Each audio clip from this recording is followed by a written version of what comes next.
already. It's okay. It's all right. We've only done this 282 times. What is up, everyone? Welcome to Ginger Runner Live, episode number 282. Kim and I are back from the desert. Yes. It was hot. The sun was glorious. Glorious. Beautiful, beautiful weekend in Arizona. We were there to participate, pace, crew, support, participate. I already said that. In the Javelina Jundred. How would you describe what occurred out there? Burning Man for runners. Yeah. Burning Man for runners.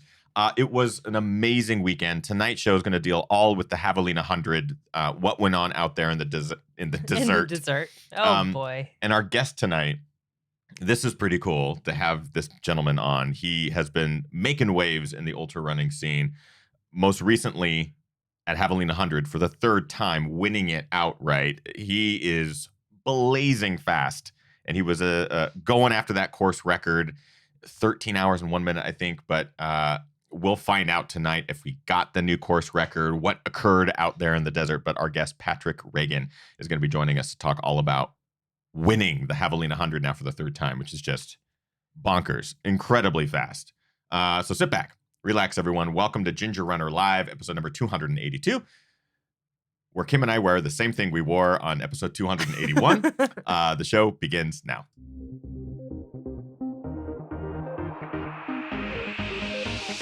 Ginger Runner. Yay! What is up, everybody? Welcome to Ginger Runner Live, episode number 282. I am your host, Ethan Newberry. Thank you for taking some time out of your busy Monday nights to spend a little bit of it with us. First and foremost, I'm just going to point out the obvious. Kim and I are wearing the exact same outfits that we wore on our last live episode with Maggie Gooderl. On Thursday. Which is on Thursday. Technically, everything has been washed. Everything is clean. Correct. But it doesn't take away the fact that we both accidentally and unknowingly sat down to do tonight's show, looked in the lens, and went, "Oh no, I think it's the same hat and shirt." Oh wait, I'm wearing the same sweatshirt. Everything is the same. I assure you, it's a different day. I assure you, everything is clean. Kim and I are fresh back from the desert of Phoenix, Arizona, where this last weekend, the Javelina Jundred took place. A race that we have been talking about going to and participating in for years. Mm-hmm. We've promised Jubilee and Jamil Curry and the Aravaipa crew that we would be there at some point, and it just, every year, something just doesn't work out. But this year, we were committed. In large part due to the viewers in our community. The GR crew was representing in the desert, and we wanted to be there to be a part of the party, the support crews. Kim was going to be pacing. I was going to be racing. It was all part of the plan, and we got a chance to do it. And is there one word that you could use to describe this last weekend? Spicy? Beautiful choice of words. I would say mayhem. But I guess that gives it sort of a darker side, but mayhem in the best connotation possible. Like, it was so much fun. Fun is also a really good word to use. But so tonight we're going to be talking about the Javelina Jundred, the 100-mile race that takes place in the desert with our guest. And I'm very excited to welcome him to the show tonight. Patrick Reagan is going to talk to us all about what it takes to win in the desert at the Javelina Jundred, because he's done it a couple times now. Most recently this last weekend.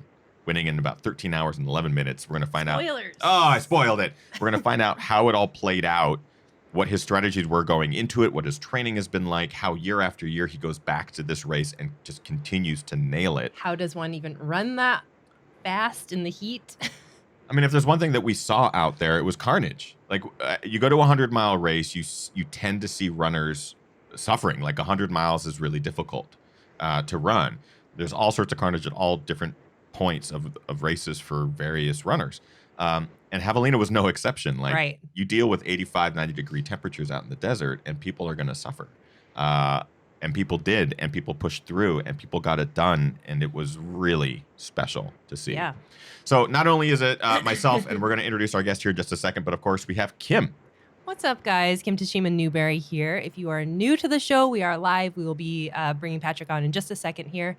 But because we are live, you can ask Patrick questions. So if you guys have questions, pop them into the chat room. Highly encourage you to do so. The current chatter in there is talking about why you said our shirts are technically washed since last week. Did I say it that way? Apparently. Well, technically they've been washed, but I don't know. Maybe they haven't. I'm sure they have. Or does washing? I don't It's know. what constitutes washing. I sweat in my shirt on the plane. You did. Technically washed it. All right. Okay, moving on. Before we introduce our guests, we do have some individuals that we like to thank at the top of every Ginger Runner Live. It is because of them that we're able to do this live show, reviews, films, travel, go to races. All of this is because of our Patreon supporters. It is our GR crew, as we like to call them. You can join the crew by going to patreon.com/thegingerrunner for as little as $1 a month. It supports everything that we do. So a big shout out to all of our Patreon subscribers. It is because of them that we're able to make this our job, which is great. 3 individuals in particular at that top tier. Chris Lee out of Hong Kong has an organization called Trailblazer that showcases the beautiful trails that Hong Kong has to offer. He has a brick and mortar store. So if you find yourself in the region needing trail advice or needing gear, visit Trailblazer. Chris and his organization are wonderful humans.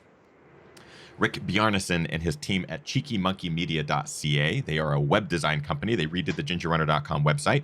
Rick himself is also an ultra runner. He ran Sinister 7 this year. He's always training for something and just knocking it out of the park. The dude is super tough, really gritty. So big shout out to Rick. And Brian Sands, a longtime friend and supporter of the show, has a super inspiring journey running his first marathon, losing over 100 pounds in his journey, running his first 50K this last weekend, attempting his first 100K. Kim was there to pace. I have to give this guy some credit. We'll talk a little bit more about this in the after show for our GR crew. But the man broke his toe on Thursday or Friday. I think it was Thursday. Started Javelina 100K on Saturday. Like the dude had a broken toe and was like, I came here to run this thing and I'm going to run it. And he managed the longest distance he's ever run, 42 miles before, unfortunately having to pull the plug because the pain, can you imagine, was so great. He had to pull the plug on it. But no matter what, a big shout out to Brian Sands because that dude continues to prove nothing is impossible. So big shout out to that gentleman and a big thank you for obviously the constant support. So without further ado, I would like to introduce our guest, 3-time Javelina 100 winner, just badass ultra runner, and I can't wait to find out more about his recipe for success because this dude has put it together in the desert. And possibly freshly tattooed. Oh, that's right. I forgot. Continuing with the spoilers. So without further ado, our guest tonight, Patrick Reagan. Yay! Bump, bump, bump, bump. Yeah. I'm not going to do the whole thing. But tonight I was loosening up, and got it running through my head, like the score and all, Yeah. Popping blisters, like going through the score, it was perfect. So thanks for having me on, guys. Dude, it is so great to finally have you on. I know that we got to run into you at Western States and kind of shoot the shit for a little bit. How are you feeling right now? A couple days removed from such a hard effort. Are you just feeling great, like relaxed, or are you in pain at all? I'm feeling really refreshed. I mean, I still feel like I ran 100, but it was really nice to go up to Flagstaff, and now I'm down at Zach and Nicole Bitter's place, just chilling with them.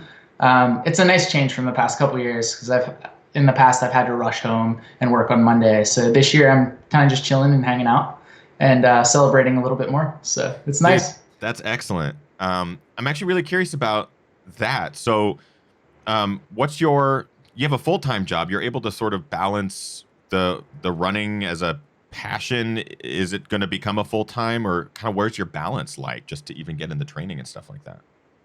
So starting in February, I had quit my full-time job. And since then I've been just balancing my coaching services and my running, which has been really awesome. I really miss my job. In a way, because I got to work with like really passionate young people that were primarily artists and designers. I was a head cross country coach at a university. Mm-hmm. So stepping away from that was tough because like I had invested a lot in the program. I had a lot of athletes I really cared about and still care about on the team. But now it's really empowering and awesome to get a chance to chase this dream, It's been fun. I can only imagine how sort of like freeing it can be to go, hey, this thing I have a passion for, happen to be good at, can now maybe be a full-time thing, or like really try to lean into that. I think that what a wonderful, cool thing to experience, I'm sure. Where is home base for you? It's not, sorry. It's not that different from what you guys do, right? Like, I mean, you guys have turned this into your thing. this is what you do. It's awesome. So, I mean, you can relate. It's the same feeling. It's just a different type of content creation, or, of course. Yeah, no doubt. So where is home base? I live in Savannah, Georgia. Me and my wife, and we have 2 dogs and a cat. And we live like right down on the Intercoastal Waterway, just about 2 hours north of Jacksonville and 2 hours south of Charleston, South Carolina. Got it. So. I know I want to dig into this a lot in this show, but one thing that we witnessed this last weekend was just, we'd heard the stories that obviously Javelina, it's special because during the day, the temperatures are hot. It's the desert. It's fully exposed. There's very little shade.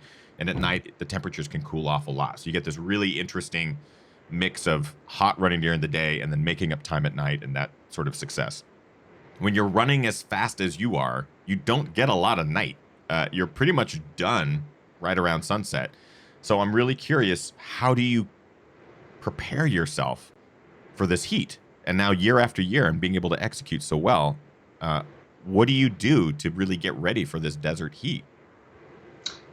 It's a lot different from the heat I have at home, but the heat I have at home this time of the year is actually a higher heat index.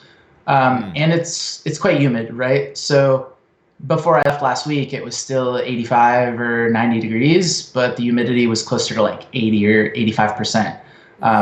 So preparations for Javelina align quite well with my ability to train a lot in the heat at home, to train in muggy conditions, and to come out here and almost feel like I'm coming down from altitude.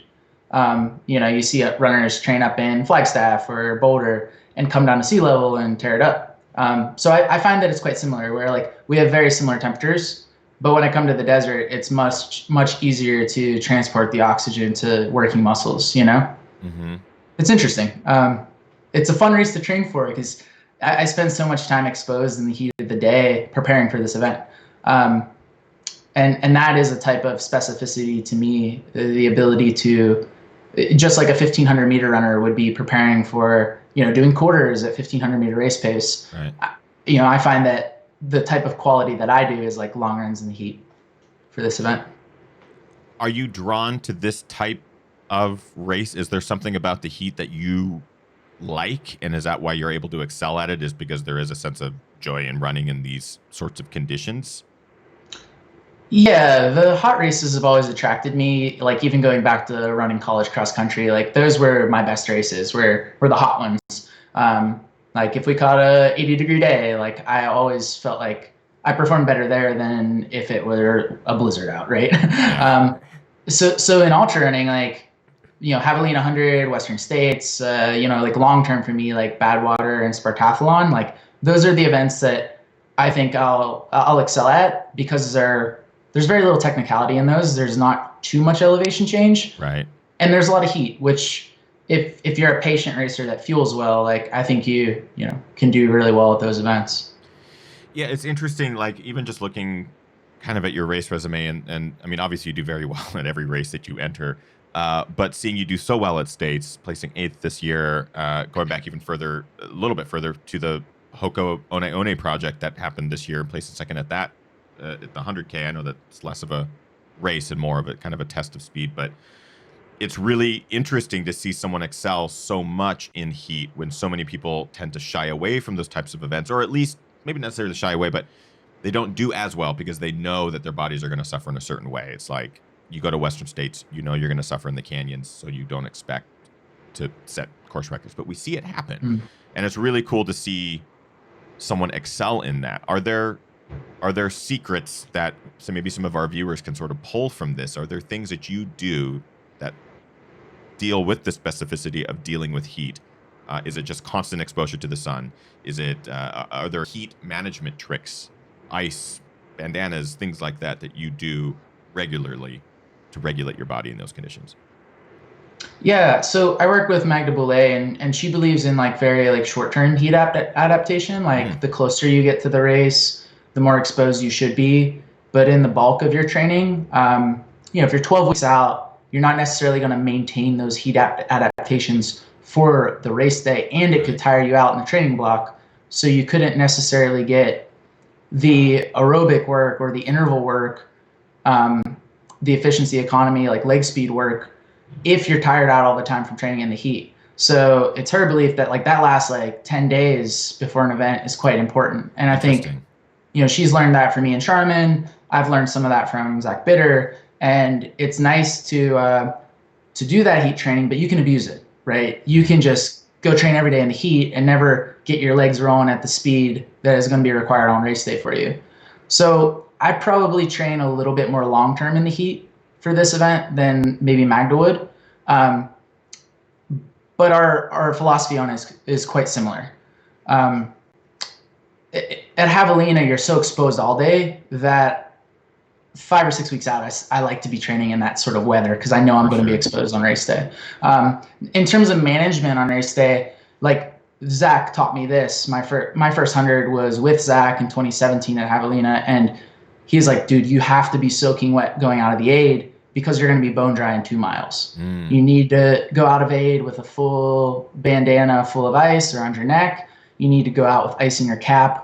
And one of your handhelds, like I go out of aid with 2 like 22-ounce handhelds, and one of them I cool with, and the other is that's for topical cooling, and the other is for ingesting fluid. So you can spend a lot of fluid very quickly topically on person, but you also have to monitor, like, do I have enough to get to the next aid in your opposite handheld, right? And for folks that are training with a bladder or a bladder and bottles, because it's taking them much more time to get from aid to aid, you need to continuously be monitoring that, like what vessels you want to be cooling with, cool with your hard bottles, ingest water out of your bladder.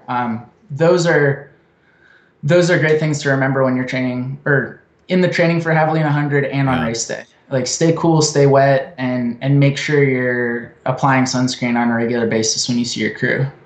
Yeah, it was always really interesting. Someone would leave Jackass Junction or Javelina headquarters. They'd leave soaking wet, right? So they'd cover themselves in the ice water or cold liquid and water. I can say water. I don't have to say cold liquid. It's not like they're taking Gatorade. Let's cool myself down. Yeah. But they would be dry, by the next aid station, they'd show up completely dry. And that happened, all day long. It wasn't even just designated for the high temperature hours of the day. It was like even up until 6, 7, 8 p.m. at night, people would be evaporating all that moisture off their bodies and, overheating. It was crazy to witness. We are, again, live with Patrick Reagan, and we are pulling some live questions from the chat room. Kim, what do you got? So let's dial it way back a little bit here. Justin in the chat room had a question about how did you begin running ultras? So for those of us that don't know your history, how'd you get into running? So I ran in high school and college. It was a pretty linear progression, like any standard collegiate runner. You run 4 years in high school, maybe 4 years in college. And I got out of the sport for about 3 years when I was traveling around the country and playing music in some ragtime and jazz bands. I was playing primarily percussion, and I eventually had landed in Savannah, where I gradually got back into running, got the head coaching job at SCAD, which was the school I coached at. And at that point, it was a perfect time for me to be getting back into the sport. I was 23 or 24, and I was recruiting pretty high-level athletes for my cross-country team, so I was training with them somewhat often. And about a year after that, I guess in 2013, 2014, like that cusp, I had done like my first couple like road half marathons. I did my first road marathon in early 2015. And then I did my first ultra and my first like trail racing in the fall of 2015.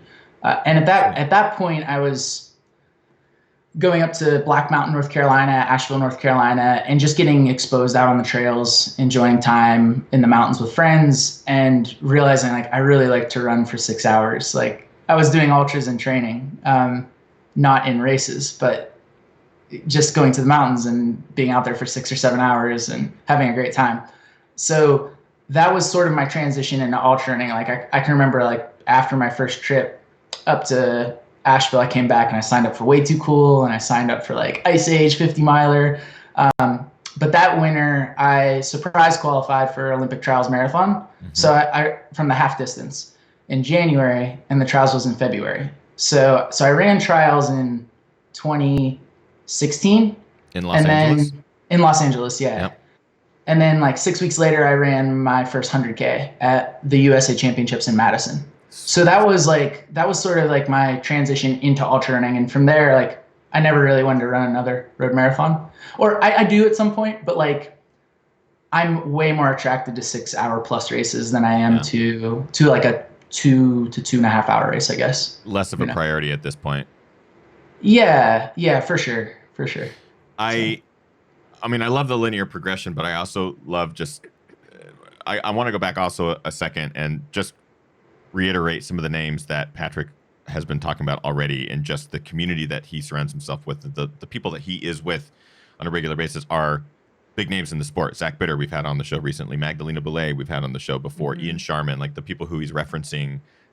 These are standout athletes, and that just is a testament to how good of a runner Patrick is. And it's pretty awesome to be able to sit down with him here to talk about Javelina and also a little bit of his history here. I love that you're running trails. It's so funny to have these conversations with people who do so well on road, in road environments, excel at it, show up at the Olympic trials, and are able to compete there. But also are like, listen, it's trails. Like trails are where I'm drawn to, and it's the longer efforts. It's, a 2-hour marathon attempt, or 2 to 2:20 or somewhere in there. It's like, yeah, that's a good workout. It's also a good warm up. Like let's go for another 4 or 5 hours after that. Is fantastic. Maybe get to one more live question, and then we'll start moving into to this year's Javelina. Let's see here. Question from A2B2 in the chat room. A2B2 says, question for Patrick. I've heard people call you the human metronome. How do you manage to keep your pace so consistent?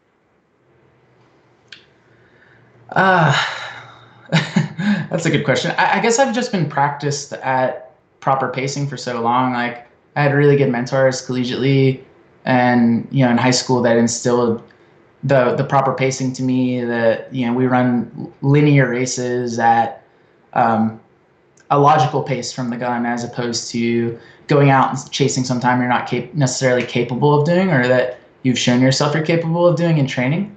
So I gather a lot of like those resources from training, and I also train a lot with heart rate. So, when you're training with heart rate, maybe checking every 10 minutes to kind of see where you're at, your pace is probably pretty linear as well compared to your heart rate. If you're training somewhere like where I live, which it's very flat where I live, so the heart rate and the pace don't tend to gravitate too much because I'm not doing a lot of climbing or descending.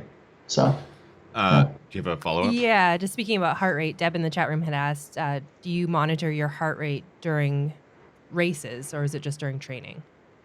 I don't. I don't in races. On race day, like I like to really like unleash a bit, and I have a good idea from a perceived exertion perspective of like where I'm at on race day, but I feel like I've gathered so much data in the training leading up to it that I basically know like what heart rate I'm at.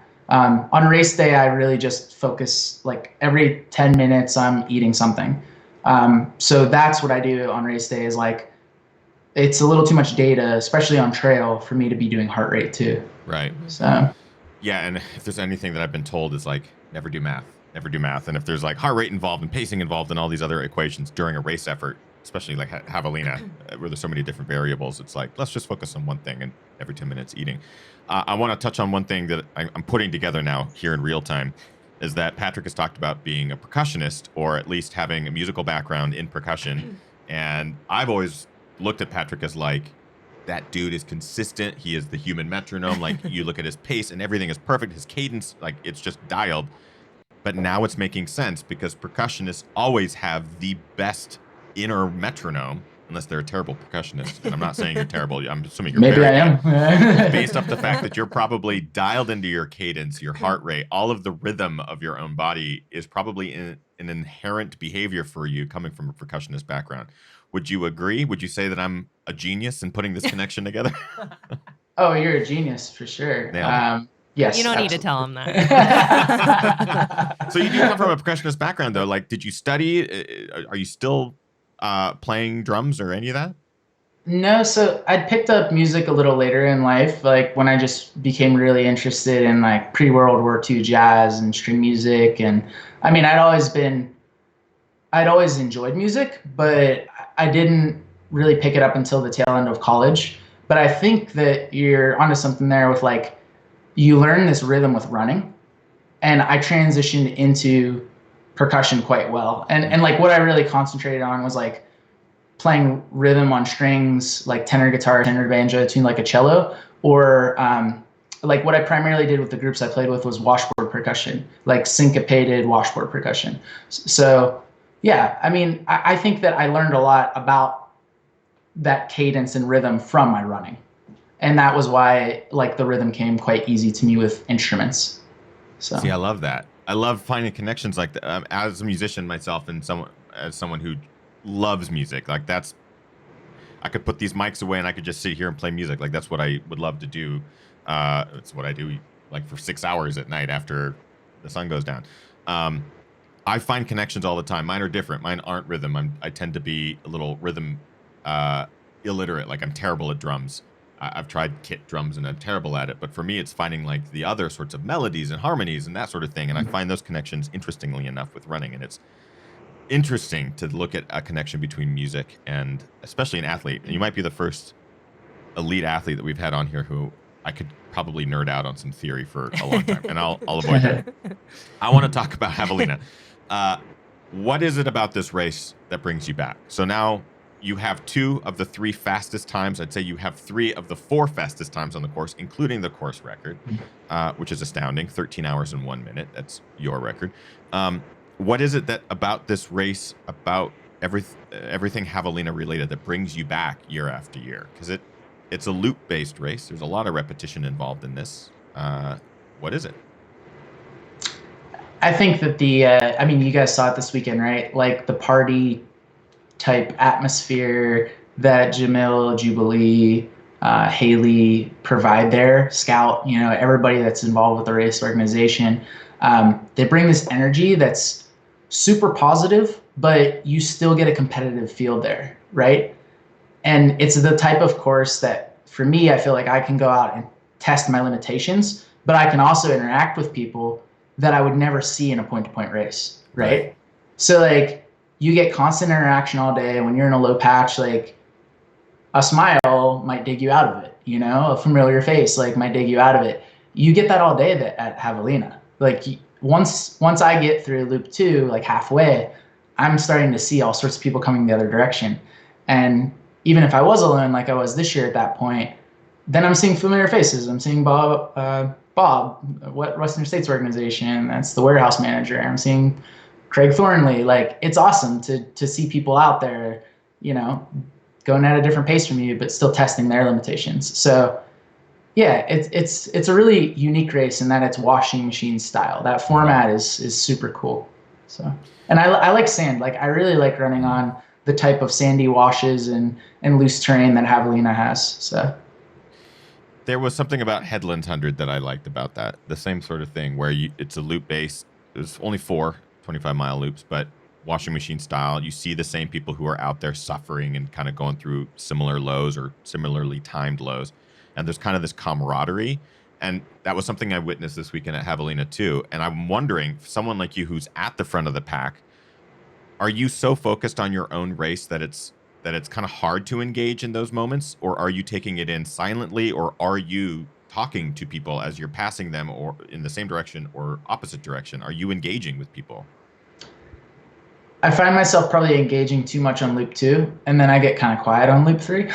I think that you can like expend a bit too much energy maybe when you're testing your limitations. So I find that I get quite quiet at the beginning of loop 3 after, you know, maybe saying good job or hello, like the loop before that. And then I always look forward to the 100K mark, because then my pacers can say hello and nice job, and I can just do the talking for you. Huddle behind them, you know. Yeah. So I was very fortunate to get to do the night loop, which is their the Jackass night run. It's 31K. It's a single loop, but you get to start fresh. You get to start in cooler temperatures. So I had the best of everything. I got to see everyone, but I didn't have to suffer that hard. But it was great to pass by the people who were being paced, because their pacers would do all the talking, and their pacers were like, "You're doing great." I'm like, "You're doing great." He's like, "I'm just pacing." I'm like, "Doesn't matter, you're doing great." But their runner would be in that zone, and just trying to get it done and like not wanting to talk. So I was curious if that affects the front of the pack as much as it does us mid-packers who a smile, a hi can be really great. It can also be like you don't want to engage. But for an elite, I was curious if it's fun for you to interact with people as you go through, or if it can be sometimes like, oh, I just want to focus and win, or that sort of thing. If it's a different reaction from you. It's one of my favorite elements of the race is the interaction. Sweet. And sometimes it might just be a thumbs up. Like most of the time, it's For just sure. like I can just pop my thumb off my handheld and yeah. That's all I got. Yeah, that's all I got right now. So yeah, for sure. What do the lows in a race like this feel like for someone like you? So we saw a lot of carnage. We talked about it. A lot of people standing A up. lot and of saying, carnage early on because of the heat. Yeah. People come from all parts of the country and the world who maybe don't have this heat to train in. So you see a lot of it. You see a lot of heat issues and that sort of thing. But you, who has won this race twice before, set the course record, was going for the course record again this year. What were the lows like for you? What did they look like? What did they feel like? And how did you manage to get through them? Or were you able to? Those lows were much easier to get through when Zach was pacing me on loop 4 or Eric Sensman was pacing me on loop 5. But I always find that with this course, after you finish loop 2, which you run that one counterclockwise, when you're coming back out, it's starting to get very hot in that part of the day. Like you're at least hitting noon or 11 a.m. or noon by the time you start coming back out. Right. And you have a pretty flat little section there to Coyote Camp before you start to climb up to Jackass Junction. And that section right there, like from mile, say 45 to like 50 or 51 at Jackass, 52, that section's about the rockiest on the course. It's not extremely technical by any means, right. But your feet are starting to get a little macerated.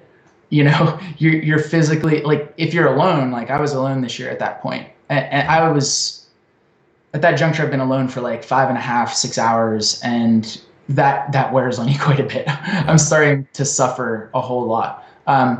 This course is quite unique in that you remember what the climbs feel like, but they feel worse every time you climb up. It's not a lot of climbing. It's only like 8,000 feet in 100 miles. Right. But you do those climbs over and over and over again, and they feel harder every time. And the descents don't feel quite as easy either. Like, so I find that I forget each year when I do this race, like how hard those climbs feel towards the end of the race. And it's not really a climb that you necessarily power hike if you're running the race under 14 hours. Like you're running, like, you know, I might be climbing at 9:30 a mile, but I'm still running. Like I'm never power hiking. So that will really wear on you when you've spent that much time alone, I find, at least. Yeah. It was interesting to see. I hadn't seen the loop ever before. And so when I got a chance to run it at night, I'm really happy that I got a chance to see it, not in the heat of the day. I was surprised at how much very gradual, but enough percent to really knock you out that gain was. Like, I've only heard Javelina's great because it's so runnable and there's just not a lot of elevation gain. But what we often hear is it's a really low success rate. Like the drop rate at Javelina is so high. I was like, what is this? What is the combination of this race being so runnable, but also having such a high dropout rate? And I think it's those hills. You're like a 2 or 3 or 4% grade, but it's enough where if you run it every time you are on that section, it just eats away at you slowly and surely. And I felt that in just the 20 miles. It's like, yeah, these hills are just graded enough to suck beyond doing one loop. So I was curious if that affects you on, and also like Casey Lichtai, who won this year. We'll have to talk to her to kind of gauge that as well, and Camille Mayfield and Tyler Green. And I'm curious if those hills at an elite level, if they are grinding you like they are the mid-pack, if there's something you know that it's coming and you just got to either power through it, or were you walking at any points? Like, how does that affect you?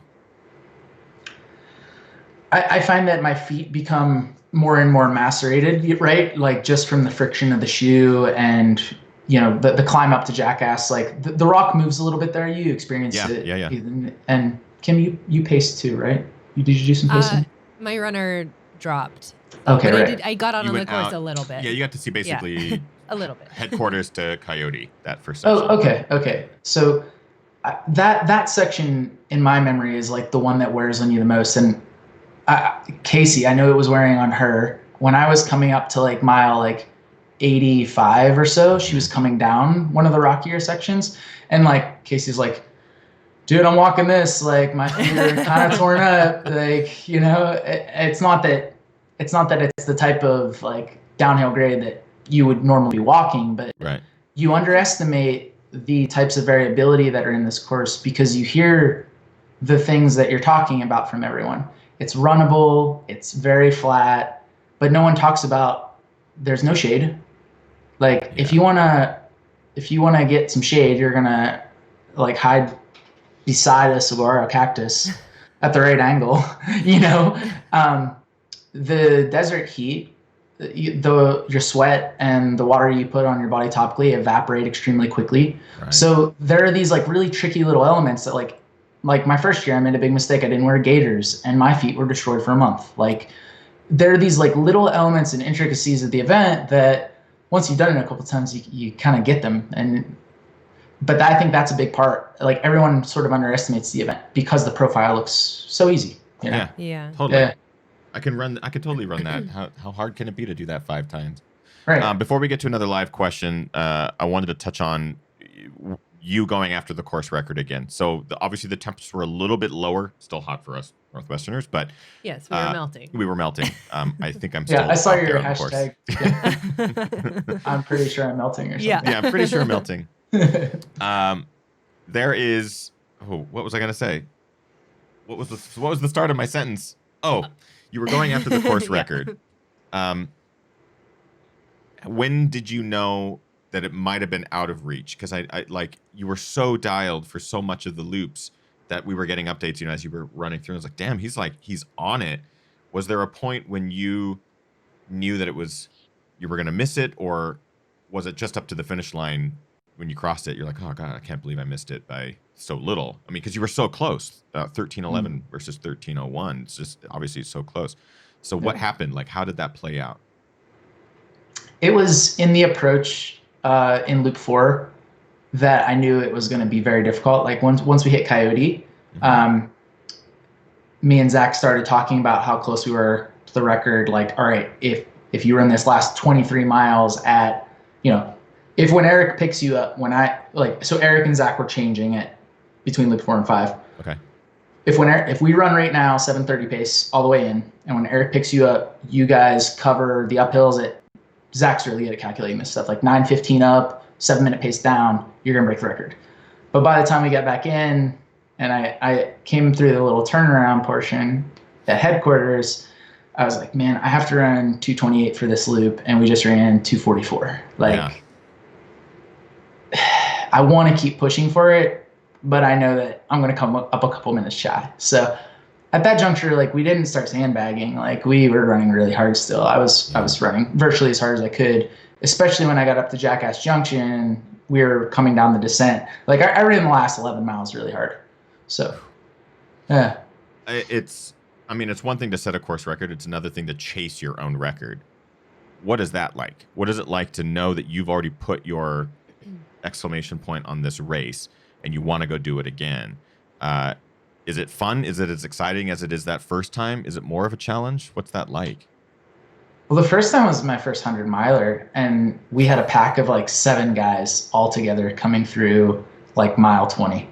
I mean, we were packed up. Like Brendan Davies from Australia was there, Johan, I'm trying to think his name. Zach was there, obviously. Manuel Lago was there from Brazil. Like we had a big pack of guys, and we actually came through our first loop in 6:54 a mile, the first 23 miles. Like it was so fast. Like, so I knew that like the race I had to run, if I was going to run it solo, it had to be much more even pacing, even though it was maybe 15 degrees cooler than my first attempt there. I knew the pacing had to be more like 7:05 to 7:10 for the first loop, pace per mile. So I don't know, to answer your question, like it becomes very psychological because you remember how bad 13:01 felt. Like I remember how tough that was, you know? And I was like, man, I had all those guys to push me, and it was that tough. So doing it alone and like, you know, I was like, Tyler's a leech, man. Like he's a very smart runner, and I have to be on my game because he's not far behind me, you know? Like Tyler's a very smart runner. and massive respect for him. But to be like, by the time I hit Coyote on my first loop, like at mile 4, I knew if I wanted to push for the record, I had to do it myself. Like Tyler wasn't coming with me. So I don't know. That became real psychological, man. That was super difficult. Every time I go after my own course record, but I can only imagine what it's like you have 5 loops. It's not like a Western States where it's point to point, or if it's a giant loop or a lollipop or anything like that. It is the same loop on repetition, just in reverse style. You know the same distance, you know the trail so well. I can imagine there is a huge psychological toll of finishing that first loop, knowing exactly what your splits are. And you know this course better than anyone, right? Or as good as anybody does. And you know the splits and the pacings. Obviously, you're talking about the ups and the downs and what sort of paces you need to hit to dial it. I can imagine it is a constant battle in your brain. Was there ever a moment that you could just relax into the miles, or was it all day mentally ticking things off? I think the first 30, it was pretty relaxed. Like for me, the temperatures felt really good at that point. But then 30 to, I would say at least like mile 40 to mile 62, you're starting to hit the heat of the day. It's much, much tougher. You've been all alone for a really long time. When Zach picked me up, like that's kind of my comfort zone. But I also told him before the race, like when you pick me up, we're pushing. Like Sweet. We're going to have to push. Like whether Tyler is with me or not in this race, or Sion Lupowitz is with me or not, like we're going to need to really push, and I don't want you to be easy on me. So for me, I'd never really taken a chance like that in 100, where I tested my limits like all by myself, pretty much going a happy balance between as hard as I could go and as making the best calculated decisions I could.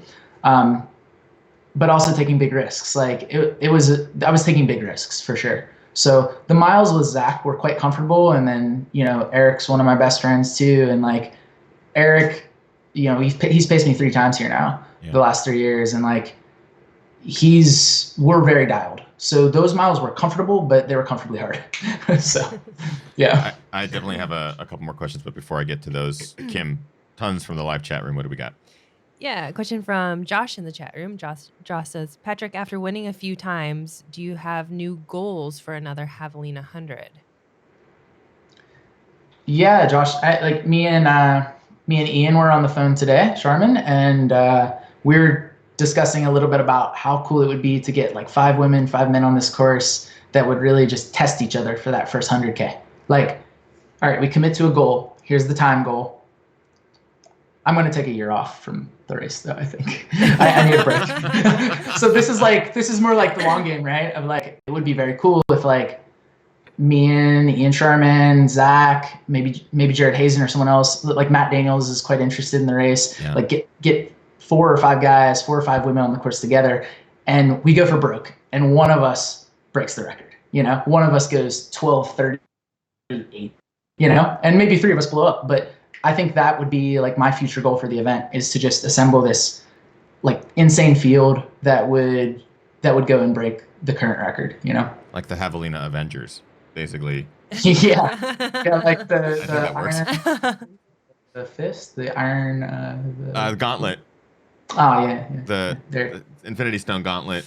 Yeah. The comic book nerds out there are like, dude, Ethan, shut up. Don't even. It's not right. I just drop those hashtags into the things, and all of a sudden this show gets a million more views. Anything Avengers related, and a lot of heckling, and a lot of like, dude, you're an idiot. Thumbs down. Let's get to one more live question. This is an interesting question. This is not related to Javelina, but Nathaniel in the chat room says, Patrick, you once had a stint as a pedicab driver in Savannah, Georgia. Who are the most unique people and or conversations you've experienced? Did you say Ethan? Me?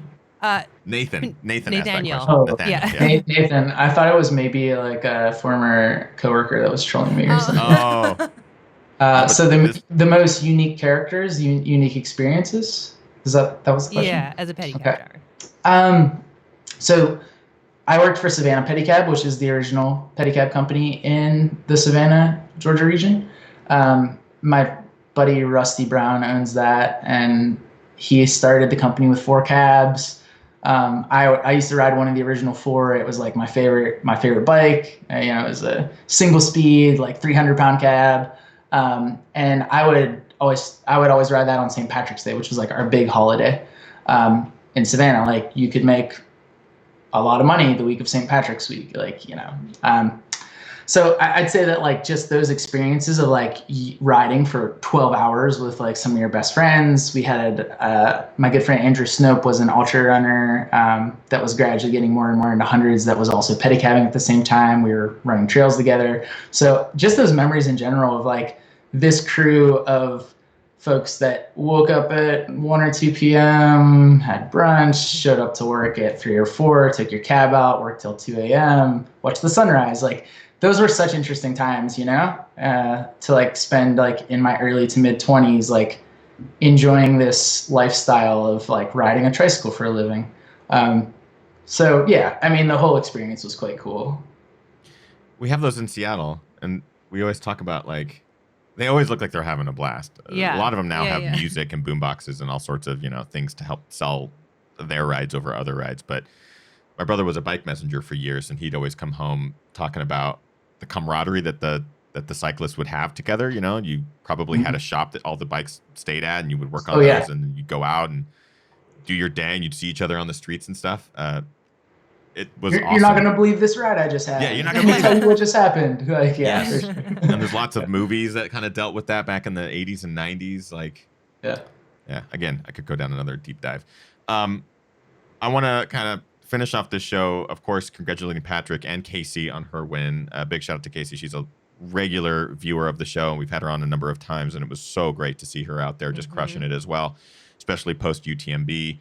We were so sad to see what happened at UTMB for her, but to see her come back to Javelina and just crush it was so cool. And to see her out in the course and get a chance to talk with her a little bit. I leapfrogged with her, so I can say that I ran with Casey during a race. That would be the one time. Yep. I passed her and I was like, Casey. And she's like, I wish I could keep up. And I was like, that's okay. And I just run by her. 5 minutes later, crushed me coming out of an aid station, just like, bye. But of course, Patrick is such an amazing accomplishment, man, to come back, attempt to break your own record, get so close on such a hot day on a tough course like this. Time after time, you continue to set the bar here at Javelina.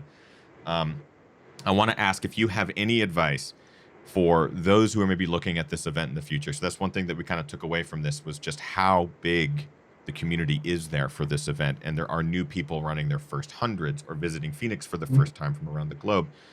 There's going to continue to be growth with this event. There is no doubt. It is going to turn into the biggest party in the desert soon enough. So any advice that you would have to those who maybe are going to attempt the 100K or 100-miler in the future, what is it? Respect the course profile. Do your heat training. Wear gaiters on race day. And make sure you take your time at the aid stations. Like, topical cooling on course is one of the most important elements of the day, so that you can continue to digest the calories that you need to be putting in the system. Don't underestimate this one, because the finish rate isn't that high. Yeah. So. I love it, man. And it's just an honor to have you on the show. It long overdue. I mean, you've been setting records and putting your name out there for so long now, just crushing these events, and seeing you finish states in top 10 and 8th place was really rad. You were just, again, dialed in like a metronome out there, just crushing it. So because this is your first time on the show, we get the privilege of doing what we like to call the Quickie question quiz. It's quite simple. It is a rapid fire series of questions. I think there's 10. Some. There's some. I don't know how many there are. I never count. But all you got to do is answer with the first thing that comes to your mind. You let me know when you are ready by simply giving me a thumbs up, and we'll rip right on into it. I'll hold my beer and give you the thumbs up with my beer. The ultra running fifth loop thumbs up. All right. Okay. What was your very first race? A 1 mile track race when I was in high school. Favorite place to run currently? Ooh. Oh, I'm slow on the quickie questions, man. I'm sorry. Okay. I really like Mora, Sweden, where the Ultravasan is. It's so beautiful. That's like Jim went there this year. That's such a beautiful course. we have a lot of Swedish viewers as testament to our GR video, getting some videos from our Swedish contingent. This will be an interesting one. Road or trails? Oof, I'm starting to lean more trails, man. Bucket list race? Spartathlon. Sweet. Favorite running movie? Ooh. Probably the original Pre. The OG That was one. I watched that one a lot. Yeah. You know, when I was younger, getting in the sport. So. Guilty pleasure TV show? Mr. Robot.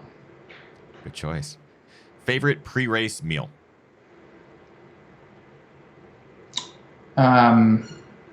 Oats with peanut butter, avocado on toast. Favorite post-race food item? Beer. And finally, Correct. that is the correct answer. And prosciutto and mozzarella and sushi. All works, all goes. Just listed off like some pretty damn good things there. Beer, prosciutto, mozzarella, and sushi. I could get down with that. And finally, what are your current running kicks? Better yet, what did you win Javelina Jundred wearing?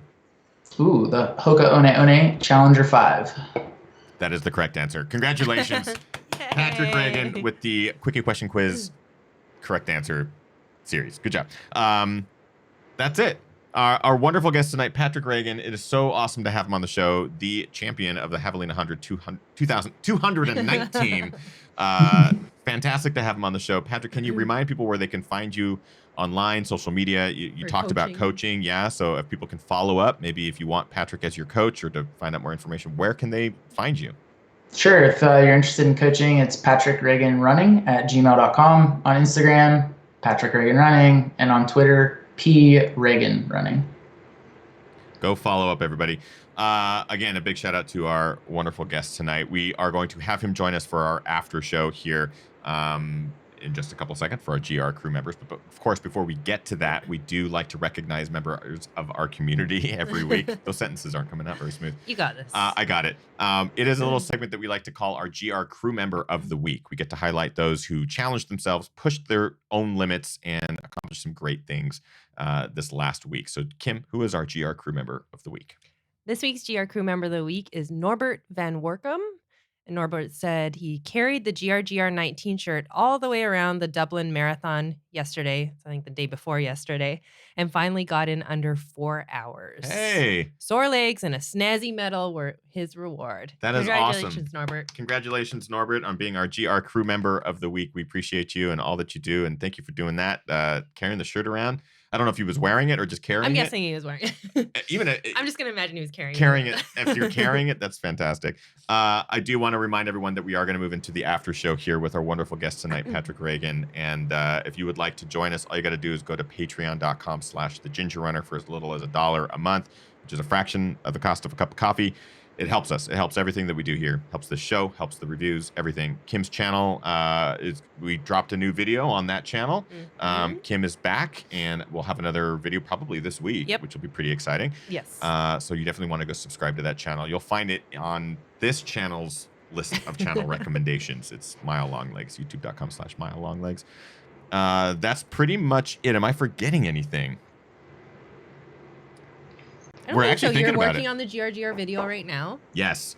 We are going to be doing a recap GR video. I'm working on it literally on the other screen, right off camera. We're going to do our after show here, and as soon as we wrap that up, I'll be editing that. But in our after show tonight, will be quite special because we'll have Patrick for a little bit, but we'll also be talking about our experience this weekend and what a privilege and a pleasure it was to hang out with all of our viewers and our GR crew members in the desert.